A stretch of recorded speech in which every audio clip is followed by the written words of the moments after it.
아버지가 돌아가셨으니 아버지의 유산에 대해 이야기해 볼까요? 부탁이 하나뿐입니다. 당신과 당신의 형제는 상속 재산을 포기해야 합니다. 우리 딸이 오랜만에 집에 왔을 때 이런 말을 했어요.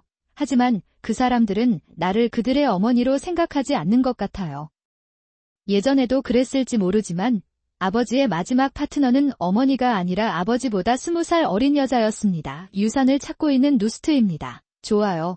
나는 옳은 일을 하고 있습니다. 일도 하지 않고 돈만 낭비하는 니트와 돈을 노리는 도둑녀. 그리고 아버지의 유산. 나는 내 아이를 보호하려고 노력하고 있습니다. 알게 되신다면 가능한 한 빨리 상속을 포기하는데 동의하시기 바랍니다. 남편이 결혼을 가장 많이 한 건 사실이에요. 내 딸이 말했듯이 남편과 나는 20살 차이가 난다. 그러나 그것은 결코 유산을 위한 것이 아니었습니다. 나는 남편을 사랑하고 그의 자녀를 부양하고 싶었기 때문에 결혼했습니다. 하지만 남편이 죽은 순간 그녀가 이런 말을 했다는 게 믿기지 않습니다. 제가 딸을 향한 사랑은 헛된 것일 뿐만 아니라 딸에게 닿지도 못한 것 같습니다. 지난 몇 년간의 시간이 모두 헛된 것임을 깨닫는 것이 괴롭고 괴로웠고 눈에서는 계속 눈물이 흘러나왔습니다. 이 쏟았어의 결혼 생활 저는 한다 나오코라고 합니다.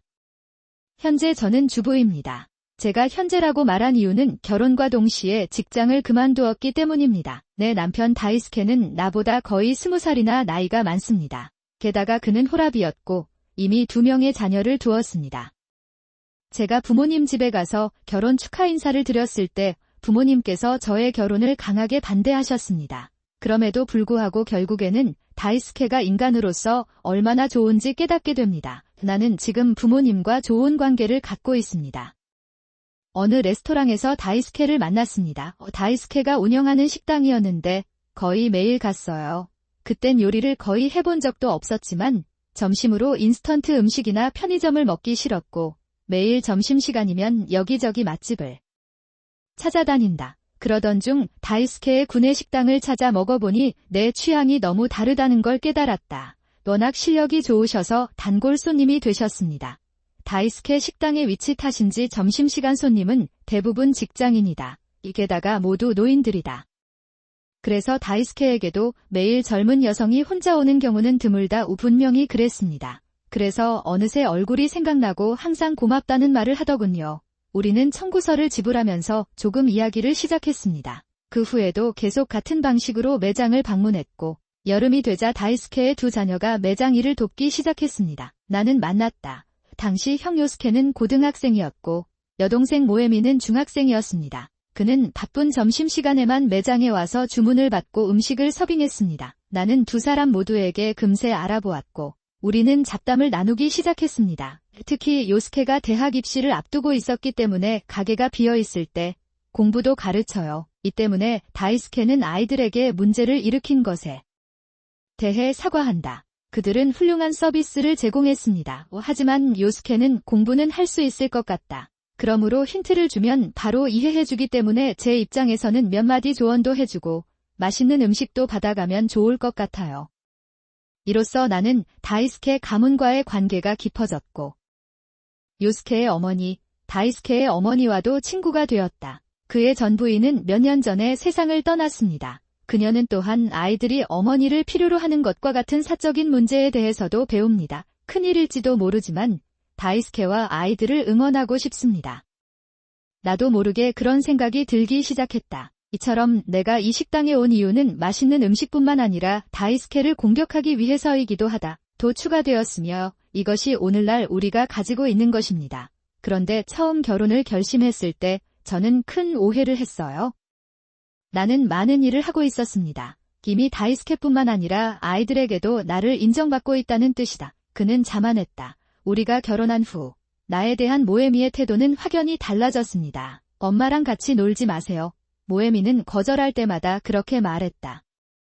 지금까지 모에미는 나를 미워하는 표정을 한 번도 본 적이 없어서 이렇게 하기로 했다. 놀랐다. 하지만 그 느낌이 어떤지 모르겠어요. 단골 손님의 좋은 친구인 언니가 갑자기 엄마라고 말해도 아이는 아직 어리거든요. 이 모에미는 아마 받아들이지 않을 거예요. 돌아가신 어머니가 거절당하는 것처럼 느낄 수도 있습니다. 하지만 나는 그럴 각오가 되어 있었기 때문에 모에미가 받아들이지 못하더라도 이해했다. 나는 그것을 실현하기 위해 매일 열심히 노력하는 것 외에는 선택의 여지가 없었습니다. 그로부터 약 5년의 시간이 흘렀습니다. 이제 고등학생이 된 모에미와 나와의 관계는 전혀 나아지지 않았다. 오히려 나이가 들수록 나를 욕하는 목소리가 늘어나고 거칠어졌다. 게다가 모에미가 적으로 여기는 사람은 더 이상 나만이 아니다. 놀랍게도 요스케까지 표적이 됐다. 현재 요스케는 친정으로 돌아왔지만 날이 밝지 않은 어느 날 집에 틀어박혀 있다. 나는 직업도 없습니다. 요스케는 올해 대학을 졸업하고 새로운 사회인으로 활동하기 시작했기 때문이다. 왠지 다른 사람들과의 관계가 좋지 않아서 마음을 치유하기 위해 직장을 그만뒀습니다. 제가 들은 바로는 요스케가 신입생으로서 맡은 일을 잘 해냈고 선배들에게도 칭찬을 받았다고 들었습니다. 무난하. 하지만 그 점 때문에 동급생들이 그녀를 무시한 것 같습니다. 요스케는 선배처럼 행동하고 열심히 일하는 동급생을 좋아하지 않았습니다. 분명히 사람들에게도 퍼졌습니다. 최근에야 입력된 대사도 있었고 의심할 여지 없이 놀라움이 퍼졌다. 기다렸다. 선배들은 이를 믿고 서로 거리를 두기 시작했고 어느새 요스케는 혼자가 되었다. 서인은 스트레스로 인해 직장에 갈 수 없게 된 요스케는 직장을 그만뒀다. 그리고 지금 요스케는 병에서 요양하기 위해 우리 집으로 돌아왔습니다. 하지만 대학생이 된 모에미는 그게 마음에 들지 않았다. 형이 은둔형 니트라는 사실이 부끄러워하는 것 같다. 무슨 말을 하려는지 이해가 안 되지만 상황은 다릅니다. 이해해 주셨으면 합니다. 그러나 모에미는 무자비했습니다. 이 약하고 다 큰 어른이 언제까지 실내에 머물 예정입니까? 당신은 가족에게 불명예입니다. 빨리 일하러 가세요. 그렇게 할 수 없다면 적어도 집에서 나가서 다른 곳으로 가십시오. 그는 결국 요스케에게 그런 끔찍한 말을 내뱉게 된다. 요스케가 지금 당장 그것에 대응할 정신적 능력이 있을 리가 없습니다. 그런데 상황이 너무 안 좋아지면 미안하다고만 하고 눈물을 흘리며 방으로 돌아갑니다. 왜 그런 끔찍한 말을 하는 걸까요? 모에미는 요스케가 어차피 쉬어야 한다는 걸 알고 있지 않나요? 가서 요스케에게 사과하세요. 요스케에게 더 이상 정신적 부담을 주고 싶지 않아서 매번 그렇게 합니다. 그는 모에미를 그렇게 꾸짖는다. 아무리 엄마를 방해하지 말라고 해도 나는 아무것도 할 수 없었다. 사실 사람으로서 이 말을 할 때는 조심해야 합니다. 그런데 모에미는 들을 귀가 없어서 이번에는 나를 세게 때린다. 시끄러워요. 외부인들은 조용히 해주세요. 애초에 형이 갇힌 사람이 된 건 너 때문이 아니냐. 나쁜 영향을 끼치는 것은 아닌가 생각해보세요. 상속을 원하는 여자가 어머니를 유혹해서 거절도 없이 우리 집에 살게 되었습니다. 그게 다야. 누스트가 집에 있으니 밤에는 마음 편히 잠을 못 이루시겠죠. 모에미는 반대하지만 다이스케의 의도는 확고한 것 같다. 아니, 아마도 문제를 일으키는 사람은 당신일 겁니다. 정신적으로 약한 요스케를 흉내내며 그를 정신적으로 밀어붙인다 보세요. 이번이 마지막 기회입니다. 요스케에게 사과하고 이 집에 남을까? 지금 가방을 포장할지? 선택하세요. 여기서 사과를 했다면 더 좋았을 텐데 모에미는 고집을 부린 것인지 나가겠습니다 라며 방으로 돌아갔다. 다음날 집으로 돌아왔다. 나는 떠났다. 그러나 데이수키는 부동산 선택을 도왔으며 모미는 임대료 지불에 대한 책임이 없습니다. 예. 내 방에 관한 내 깊은 망상 때문에 혼자 사는 것과 같다. 순진하다고 생각할 수도 있지만 너무 쉽게 딸을 버릴 수 있습니다. 다이스케도 그다지 잔인하지는 않습니다. 하지만 지금은 요스케와 모에미 사이에 거리를 둘 필요가 있었다. 하지만 요스케를 혼자 남겨둘까 봐 걱정이 되어서 모에미는 혼자 살기로 결심했습니다. 난 그냥 그 사람이 그렇게 하도록 놔뒀어요.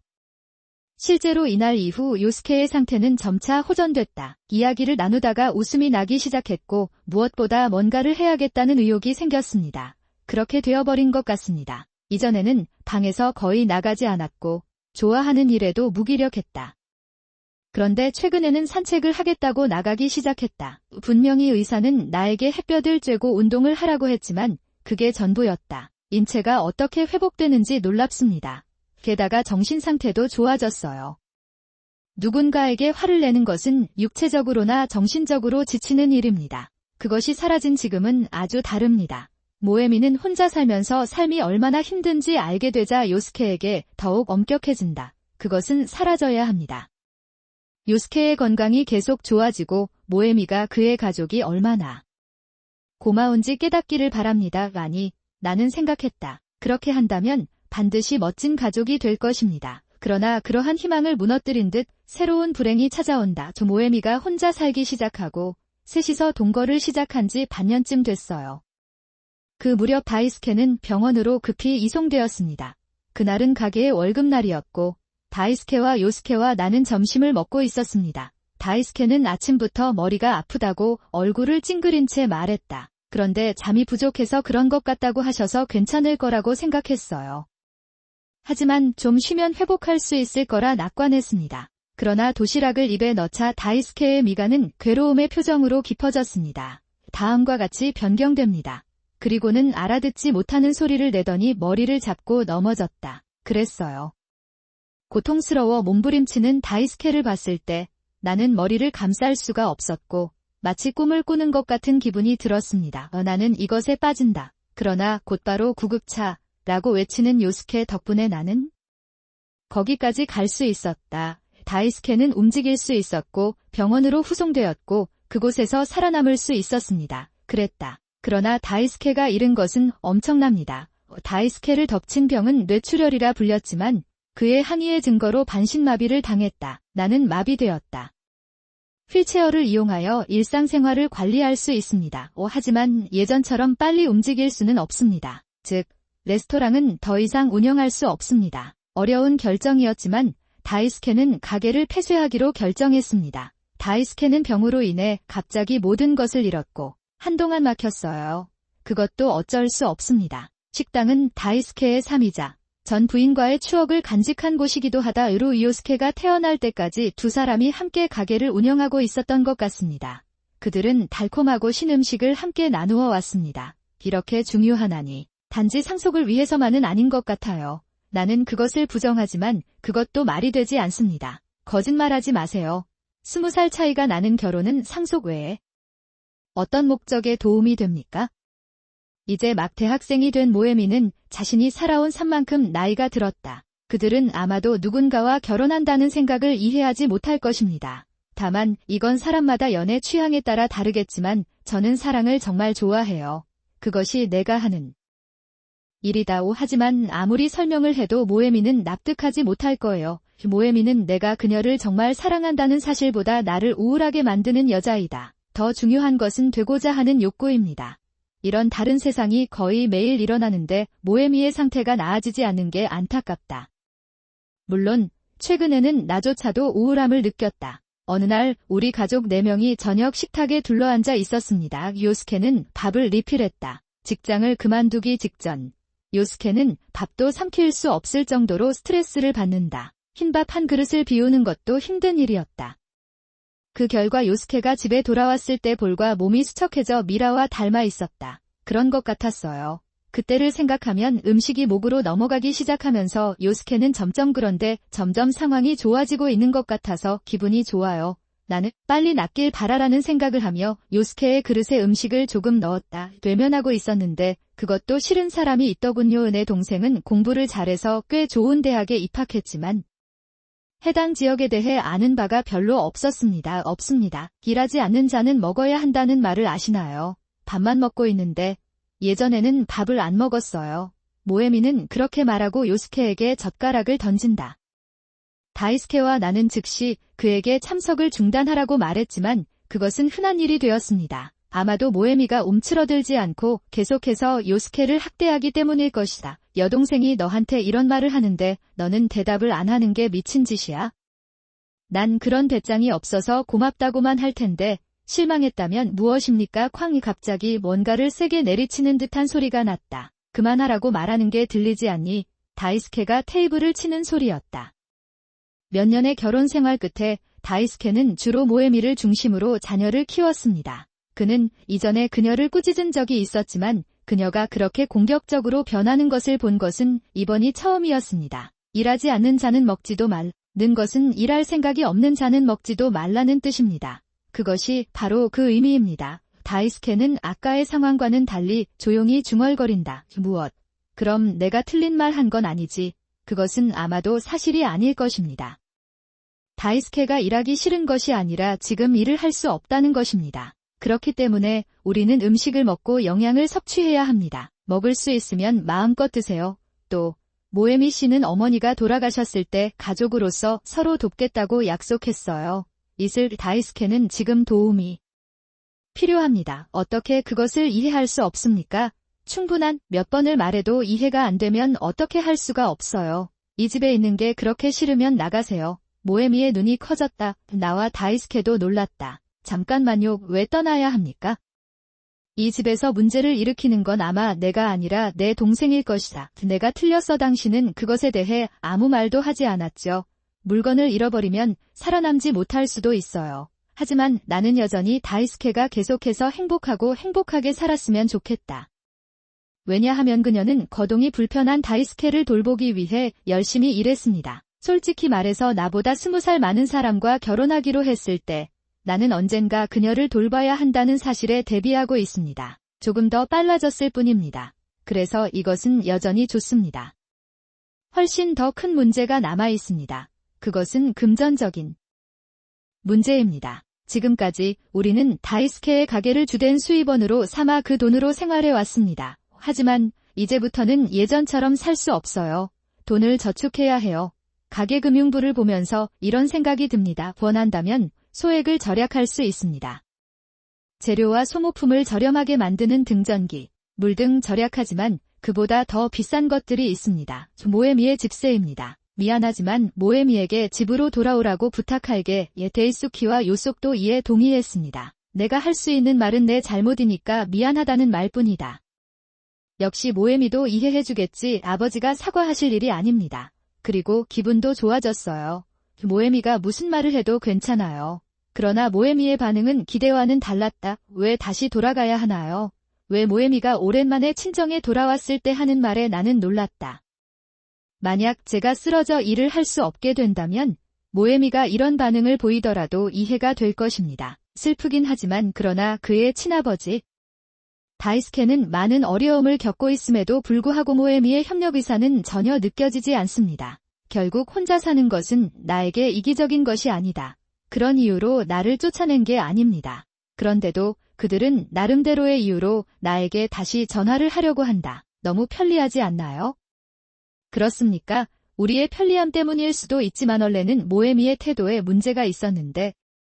아니, 지금 그걸 물어봐도 아무것도 해결되지 않을 거야. 그 후에도 계속해서 모에미를 설득했지만 모에미는 단호히 거절했습니다. 아버지가 힘들 것 같아요. 가능하다면 최선을 다해 방문하여 보살펴 드리겠습니다.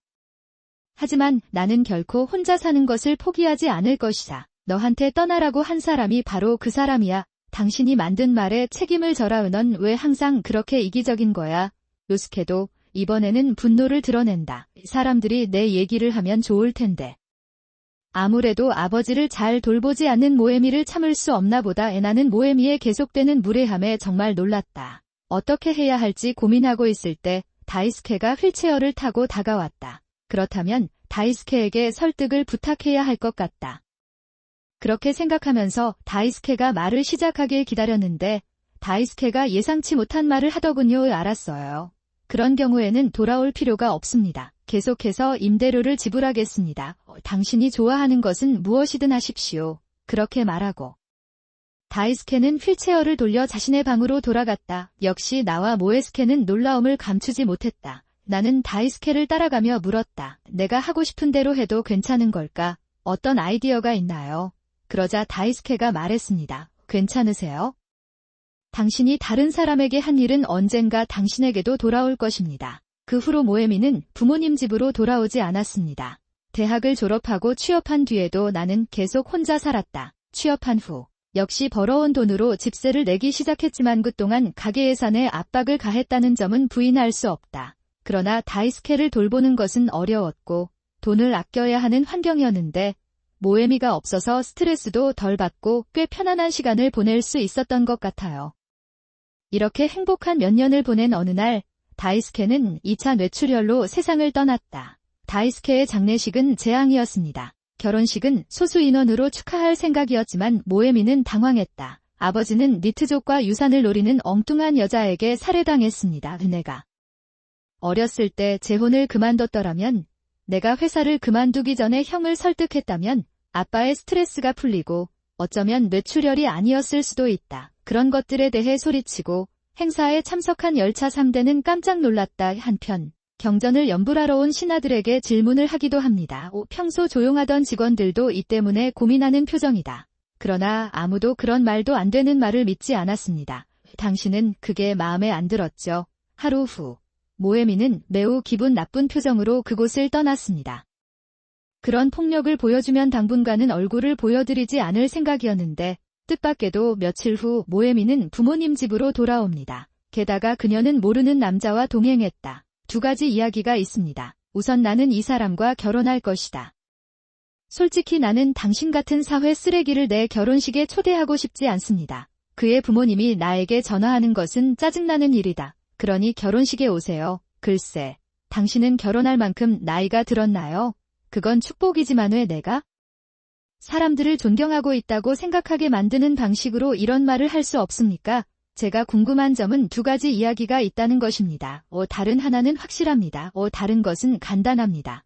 그것은 아버지의 유산이지만 부디 포기해 주십시오. 결국 사람이 죽으면 그의 자녀들은 상속 재산에 관해 이야기합니다. 특히 이기적인 모에미는 유산을 빼놓을 수 없다. 당신은 오래전에 유산을 찾고 있지 않다고 나에게 말했습니다. 그렇다면 제가 상속받는데 문제가 없겠죠. 아마도 동생과 공유해야 할 것 같지만 니트들에게 돈을 주면 그들은 일을 더 적게 할 것이다. 그러니 나는 모든 것을 잘 활용하겠습니다. 정말 이기적인 모엠이네요. 남자가 왜 이런 사람과 결혼하고 싶어 하는지 정말 이해가 안 돼요. 그런 생각을 하면서 나는 모엠이 옆에 앉아있는 남자를 바라보았다. 이 사람도 이 사람이었는데 집에 들어와서 인사를 하고 그 이후로 계속 그랬어요. 자꾸만 스마트폰을 보고 자기 중심적인 태도를 갖게 됩니다. 당신의 결혼 상대도 외국인인가요? 나는 다시 모에미에게 시선을 돌려 물었다. 포기해도 상관없지만 정말 괜찮을까요? 내 말에 모에미는 눈을 크게 떴다. 그리고 잠시 후 그는 웃음을 터뜨렸다. 좋아. 내가 당신의 허세를 부를 것 같아요. 물려주면 곤란할 것 같다고 하더군요. 바보야. 나이가 들수록 멍청해진다고. 생각하지 않니? 내가 원하는 것은 상속을 포기하는 것뿐입니다. 보세요. 지금 상황이 마음에 드신다면 그냥 가방을 싸서 떠나세요. 결국 이 집도 우리 유산의 일부입니다. 오헤헤, 제가 쫓겨난 이후로 상황은 달라졌습니다. 어떻게 생각하나요?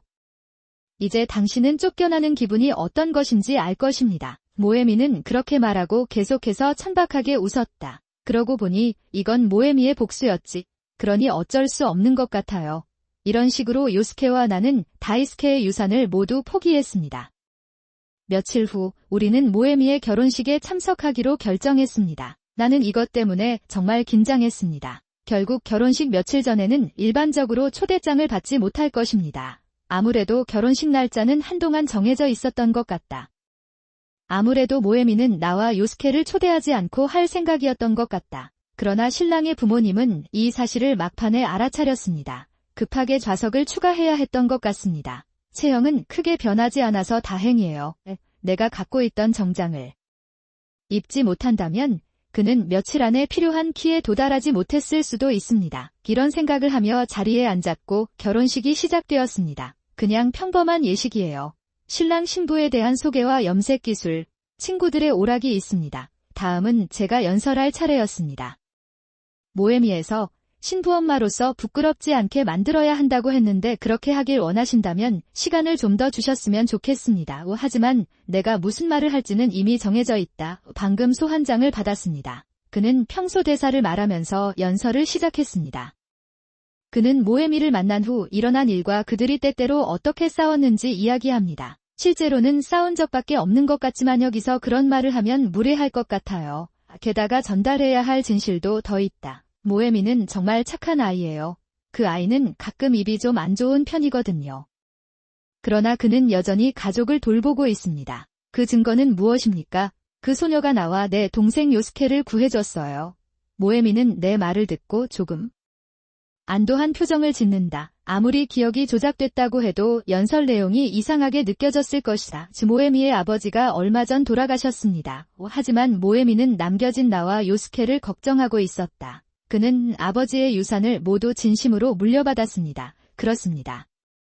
막힌 유산과 임대료의 유산, 빚이 많은 집입니다. 덕분에 우리는 빚 갚기 지옥에서 벗어났습니다. 내 말을 들은 모에미는 너 라며 멍청한 소리를 냈다. 산시는 내 말을 조용히 듣고 있었다. 이 모에미의 말이 행사장에 잘 울려 퍼졌다. 그런 거짓말은 하지 마세요. 당신은 아르바이트도 하지 않는 주부이고 당신의 동생은 니트족이죠. 모에미는 연설 도중에 이런 질문을 합니다. 모에미, 도대체 언제 말하는 거야? 내 사랑이 여전히 활동하고 있던 식당에서 일할 때는 그런 일이 없었습니다.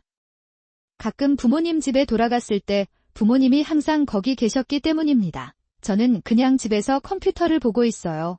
부끄럽지만 내가 좋아하는 사람이 일을 못하는데 아무것도 안 하고 있을 리가 없잖아요. 평소에 생각해보면 어떻게 그렇게 살 수 있겠습니까? 우리는 컴퓨터만 보고 있는 것이 아니었습니다. 그래서 내가 일하고 있었던 거야. 저는 사랑하는 사람과 결혼하기 전에 프리랜서 프로그래머로 일했습니다. 직장이 집이었기 때문에 함께 일할 동료가 없었습니다. 나는 항상 내가 좋아하는 레스토랑을 혼자서 방문하고 있었습니다. 그런데 요스케가 공부하는 걸 보고 있다고 했더니 프로그래밍도 포함됩니다. 당시 요스케는 취미로 자신만의 프로그램을 만들고 있었습니다. 나는 그것에 대해 조언하고 있었다. 그 결과 요스케는 정보 관련 대학에서 높은 성적을 거두었고 나는 처음부터 직장에서 성공할 수 있었다. 글쎄요. 불행을 초래한 불멸의 존재들도 있습니다.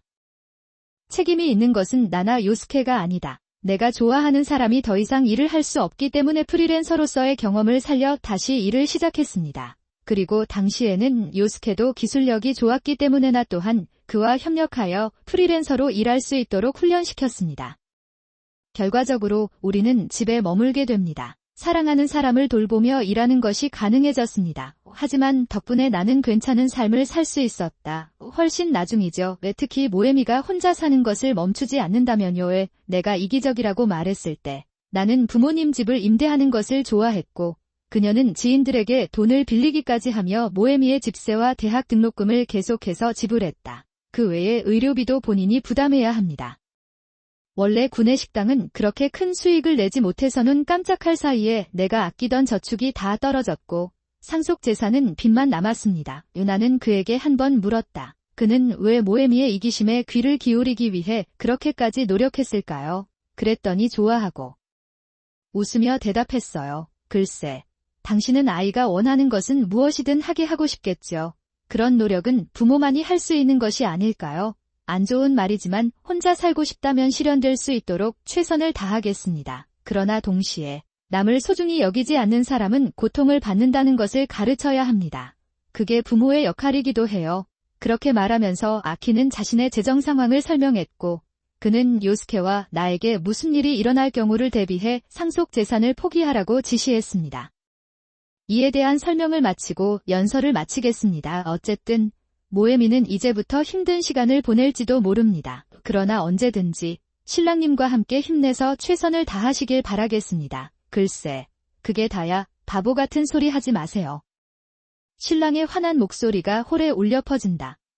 신랑 입장에서는 속은 것 같군요. 당신은 화를 낼 권리가 있습니다. 나는 모든 원망과 비통함을 받아들이려고 그의 말을 계속 기다렸지만 신랑 입에서 나온 말은 예상치 못한 것이었다. 돈을 벌겠다고 해서 모에미와 결혼하기로 했다. 하지만 그것을 얻지 못하고 결국 빚을 지게 된다면 어떨까요? 농담하지 마세요. 이 결혼식은 취소되었습니다. 신랑의 울부짖음에 모에미는 평범한 목소리로 그런 말 하지 마세요 라고 말한다. 그러나 신랑은 모에미의 손을 뿌리치며 화내자 라고 외친다. 내가 돈을 못 벌면 너처럼 입이 나쁜 사람이랑 결혼할 리가 없어. 미친 거 아니야. 그렇게 말한 뒤 신랑은 자리를 떠났다. 결혼식에는 더 이상 피날레가 없습니다. 나중에 결혼식이 끝나고 며칠 후 나와 요스케가 살고 있는 집에 모에미가 찾아왔다. 글쎄, 그 사람은 나와 결혼하지 않을 거니까 떠나라고 하더군요. 그래서 쫓겨날 곳이 없었고 모에미는 학교가 처음 개교했다고 하더군요. 요스케와 나는 모에미에게 화도 내지 않았고 나는 그녀를 위로할 생각도 하지 않고 그냥 그녀를 집에 들여보냈습니다. 지금은 아버지께 $1000를 드리세요. 그 일이 끝나면 모두 저녁을 먹자. 그렇게 나는 점심을 준비하고 오랜만에 모에미와 마주 앉았다. 우리가 식사를 시작했을 때 모두가 조용했습니다. 들리는 것이라고는 젓가락과 도구를 사용하는 소리, 씹는 소리뿐이다. 그리고 가장 먼저 침묵을 견딜 수 없게 된 것은 모에미였다. 모에미는 젓가락을 내려놓고 중얼거린다. 왜 나를 비난하지 않습니까? 그는 나와 요스케를 바라보며 묻습니다. 나는? 잠시 생각하다가 입을 열었다. 그럼 당신은 나의 소중한 가족입니다. 갈 곳이 없으면 언제든지 집에 올 수 있습니다. 배가 고프면 모에미만큼 맛있는 식사를 할 수 없을지도 모르지만 먹을 것을 줄게요. 그리고 무엇보다도 당신은 다이스케의 아이입니다. 다이스케가 나에게 맡긴 아이들이니까 20살 차이가 날 때도 있고 다이스케는 가끔 내가 먼저 죽으면 어떨지 나에게 이야기하곤 했다. 그리고 그 얘기를 몇 번을 해도 결국 이야기는 그가 아이들을 그에게 맡기는 것으로 끝난다. 모에미도 얘기를 많이 하더군요. 그 아이는 정말 착한 아이예요. 어머니가 일찍 돌아가셨고 자라온 환경이 좋지 않아서 좀 뒤틀렸지만 그렇게 말했지만 늘 걱정이 됐어요. 정말로 그 사람을 쫓아내고 싶었다면 집세도 챙기지 않았을 겁니다. 모에미는 그런가요? 라고 말을 더듬었다. 아마도 모미도 실제로 알고 있었을 것입니다. 나는 다이스케에게 사랑받고 있다는 것을 깨달았다. 그러니 집으로 돌아가고 싶다면 언제든지 돌아올 수 있습니다. 그냥. 모에미는 걱정스럽게 나를 바라본다. 우리가 있는 곳은 모에미가 돌아올 수 있는 곳이기도 해야 합니다. 그래도 나는 부모로서 아이를 훈계해야 합니다. 나는 지금까지 당신이 나에게 한 모든 학대에 대해 괜찮습니다. 엄마가 되기 위한 시험이기도 하다고 생각했어요. 하지만 요스케에게는 제대로 사과해주세요.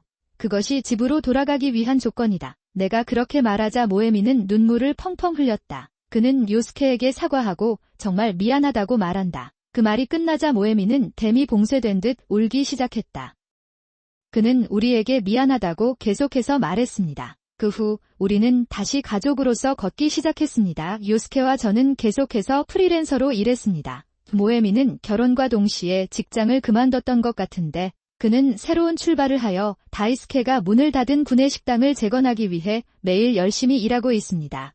다이스케에게 폐를 끼치게 해서 사과했고 다이스케는 자신이 소중히 여기는 것을 이 세계에 간직하고 싶었던 것 같습니다. 저도. 시간이